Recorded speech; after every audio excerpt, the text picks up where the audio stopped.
I bring you the best wishes for a wonderful holiday season from New York City transit workers employed by the MTA, our TWU Local 100 members, and your employees. I also bring you a Christmas present from your customers, as you like to call them. We call them our fellow New Yorkers. They are also our partners in urging you to recognize the value of your workers by negotiating a fair contract. Whether it's blackouts, snowstorms, derailments, or hurricanes, transit workers consistently come in and save the day. January 15th, 2014 will be 2 years that transit workers have come to the job every single day, 24 hours a day, 7 days a week, 365 days a year without a contract. They also see that you are sitting on top of budget surpluses but claim to have no money for modest raises for transit workers. Transit workers believe that their union's position on this negotiation is fair and reasonable. We know that the public supports the position as well, and we can prove it. I have brought with me a large stack of petitions, approximately 30,000 signatures from the riding public addressed to Chairman Prendergast. They say, negotiate a fair contract with New York City transit workers. After their heroic response to Hurricane Sandy and their remarkable efforts in rebuilding the transit system, we believe they should receive a raise that keeps up with the cost of living.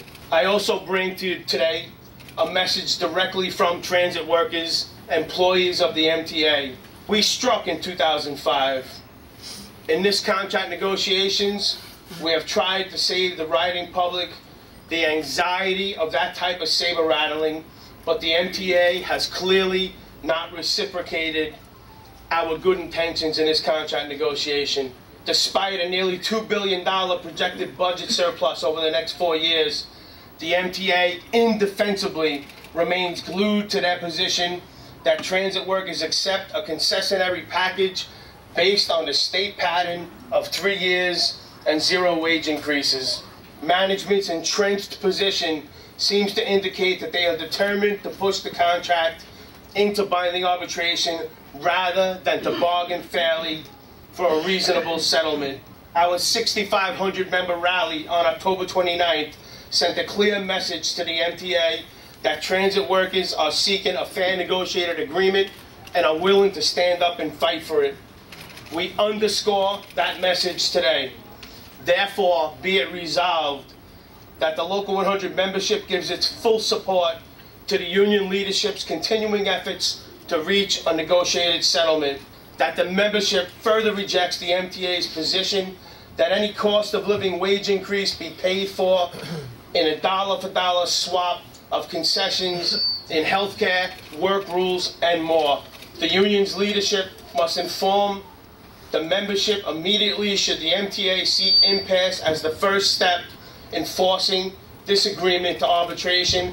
And finally, be it resolved that the members declare their readiness to take whatever actions are necessary at this point to prevent the imposition of a contract modeled on the so-called state pattern.